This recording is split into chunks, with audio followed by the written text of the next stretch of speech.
mythology. So we know that Iliad was written by Homer, right? A blind guy. He wrote that there are 14,000 horses. But since we know that he could not have seen it for himself, we believe that there's some sort of um, historical, storytelling going on there. Would you say? But nowadays, all the scriptures, religious scriptures, are taken as gospel.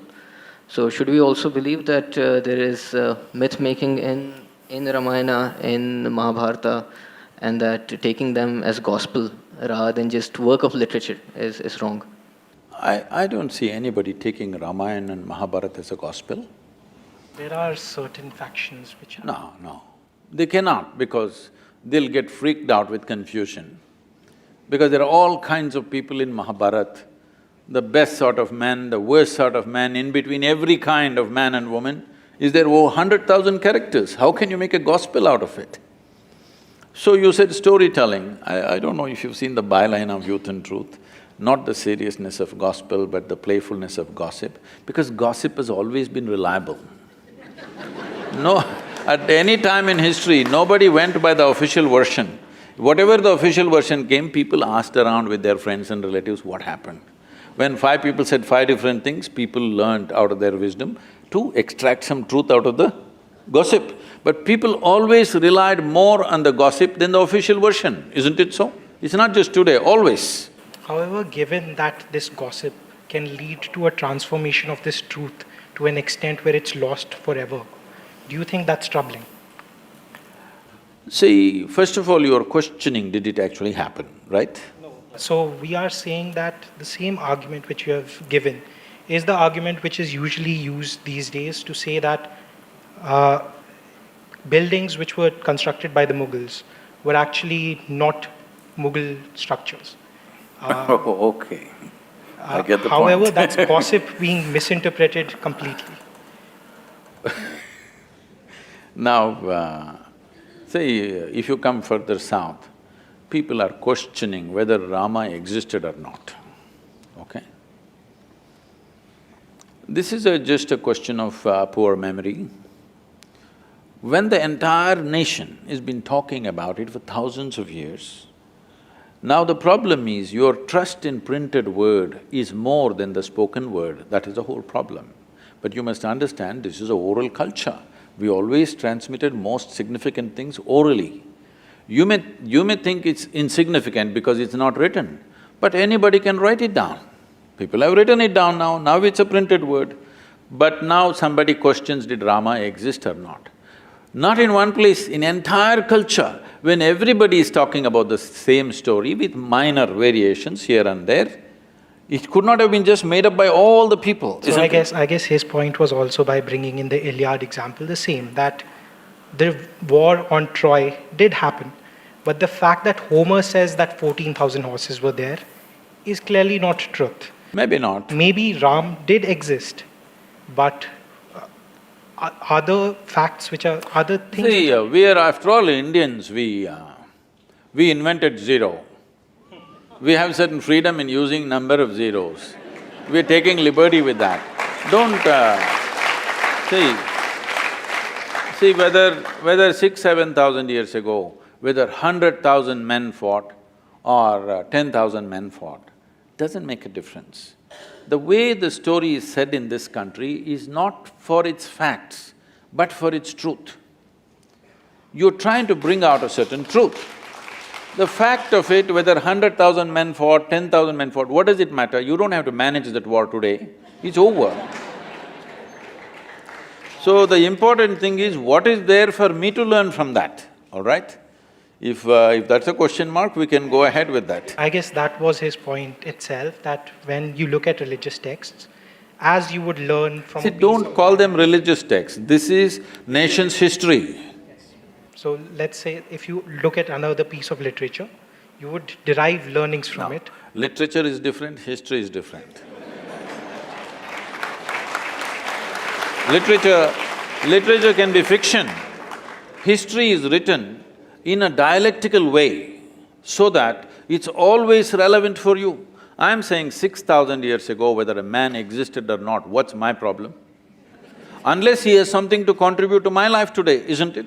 However, if history has been written and the facts of the history are not clear, then how See, this is what I'm saying.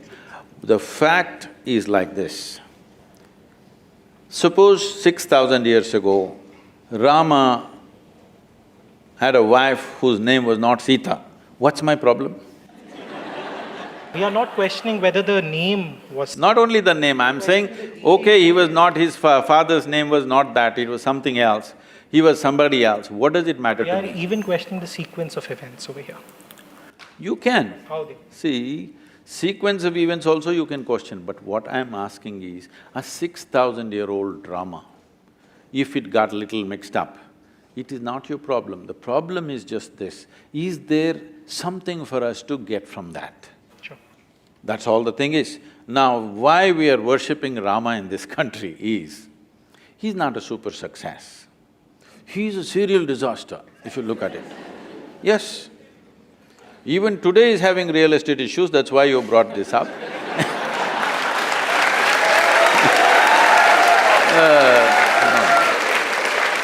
But it is not today alone, it's not today alone. Right from the beginning of his life, he is in trouble and trouble and trouble and trouble. See, he is rightfully a king. He is coronated at the age of 17 or 18. He marries a princess, and within 1 or 2 years, he's sent to the forest. They didn't go to the jungle for picnic. As some of the television serials are showing Rama, Sita doing all that. No, it is like, throwing him out of the kingdom from his power and everything. That itself would have shattered a man, but he settled down there. But Rama is also an insecure person who, when Sita came back to him, first she sat through fire. We will come there, don't First jump. she sat- First, let's kidnap her, no. See, now you're changing the see, now you're changing the sequence of things. First, let's kidnap her, all right?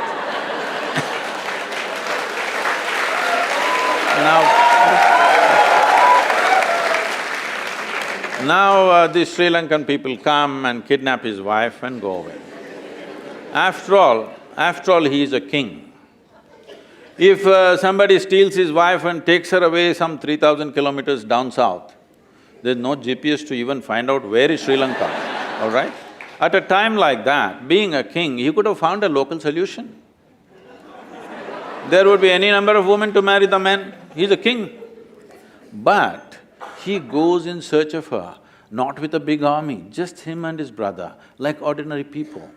If a man has to walk 3,000 kilometers down south, not knowing where she is, whether she is alive or dead or what's happened, then she must mean so much to him, yes or no? Otherwise, why would a man walk that distance? Now, he goes there, he forms a Tamil army, don't forget this. And then there is a fight, kills hundreds of people, burns down a beautiful city, gets back his wife, comes and settles down. Before this, I will tell you, he goes for a year of penance in Himalayas. His brother asks, "Are you crazy? This man stole your wife and now you're doing penance for his death." He said he had 10 basic qualities, Ravana. Killing those 9, which were horrendous qualities, no penance for me, no repentance for that. But he was also a great devotee and I killed that also. So 1 year of penance the man goes for. This is not a… And then he settles down and his wife is pregnant. You must understand, for a king, his wife is pregnant means it's not just about a child, it's a progeny for his empire and there are many things involved. No sonogram, so he doesn't know whether it's a girl or a boy or boys or girls or anything. But once again a political situation evolves where he has to send his wife to the forest, which you are saying is insecurity. Not that part. So we can even begin from the first point in which, after he rescues Sita, Sita has to sit through a fire to prove that she is pure, For whom? so that other people will accept her. Because Rama cared about how people saw him. Rama, when he came back, a random dhobi in your kingdom said that, "Sita, I am not like Ram who will keep a woman in my house, who might have a child which is not mine." For this, Rama sends away Sita again to the forest. That is the insecurity you're talking about. At any point, Rama wanted his people to love him. No, let's come to this properly. Today in our country, there are many kinds of things. I'm asking you, do you want a leader for this nation who puts the people of this nation above his own family and his personal love? I'm asking you. Or do you want a Dhritarashtra, at any cost my son? You want a man who puts the citizens of this country above his family. This is not just another woman for him. He went and fought a battle for her, walked 3,000 kilometers. This is not just another woman. He is living for her, but still he sends her back to the jungle when she's pregnant, knowing fully well that it could be his future for this kingdom. And he's putting… See, it is not just about a dhobi, this is what your mistake… you're taking these things literally. When a dhobi said, what it is being said is ordinary people are talking like this. Ordinary people have no trust in the king, that he's just brought some woman from somewhere and he's made her our queen, because queen is seen as a mother to the nation. We don't want such a woman as our mother, that's what they're saying. She went and lived with some man somewhere. This is what the people of those times are saying. So if the king says, I don't care what you think, I love my wife and keep her, that would be not a good king, not a good administrator. So he's putting his people above somebody that he loves very, very dearly, and she's pregnant. It's not a small thing for him, it means a world. But still, he sends her to the jungle.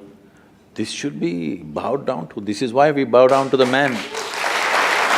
No? Please say it. No, why? He has something to say, please. So there are different types of responsibilities of you as a person. As a king, there are different responsibilities, and as a human, as a family member, you have different responsibilities.